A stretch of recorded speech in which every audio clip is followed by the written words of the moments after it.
glad that you're looking to improve your makeup game. Here's 5 makeup hacks that I wish that I knew sooner. Hi, I'm Tanya. This is my first YouTube video, so make sure you subscribe, like, and drop a comment.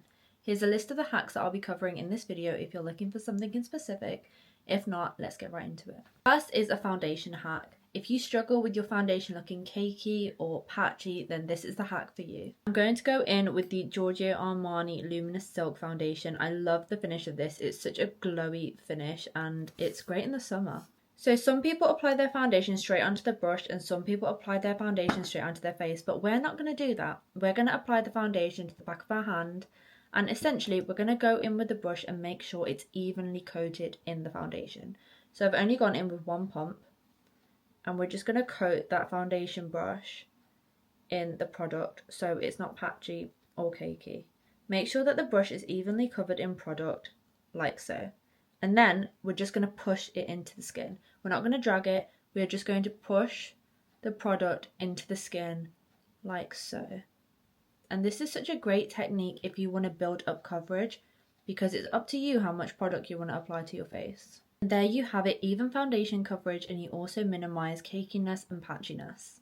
Hacks 2 and 3 are going to show you how to get that lifted, snatched contour and blush, and also making sure that it's flawless and seamlessly blended into the skin. So we're going to go in with a Fenty Beauty contour stick, and similar to the foundation, I'm literally going to warm it up on the back of my hand so we can evenly apply it to the brush, just like how we did with the foundation.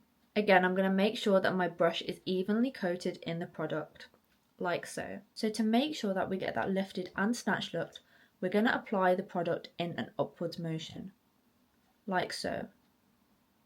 And you want to make sure that you're not moving the product too inwards into your face, otherwise you're not going to achieve that snatched and lifted look. So as you can see, this technique lets you have more of a seamless application and it also gives you that sculpted, lifted look. And then you can go in and use the same technique with your cream blush, just like so. If you hate doing eyeshadow looks like me and you struggle with doing eyeshadow looks, then hack 4 is for you. So if you still want to make sure that your eyes pop and it looks like you've got a bit of something on but nothing too extreme, then this is what you need to do.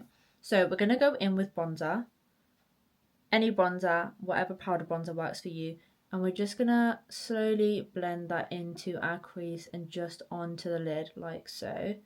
As you can see, it just adds a bit of definition and nothing too extreme, and it's very easy to do. You just need to go in with a bit of powder bronzer. And the last hack that I'm going to give you in this video is that you need to make sure that you set your cream products with powder products. Why? Firstly, your cream products are still movable, so putting powder products on top is going to make sure that that makeup is really locked in and it's not going to move. And second of all, as you can see, my makeup is starting to look a bit more flat now, so you want to make sure that you go in with a powder product to basically boost that colour and that pigment. So I'm now going to go in with my powder products. So we're going in with the MAC blush and the Benefit bronzer. So you're just going to go back in now and place those powder products exactly where you place the cream products. This is the final makeup look. Thank you so much for watching my first video and I really hope that these hacks helped. Don't forget to like, subscribe and comment, and I'll see you in the next one.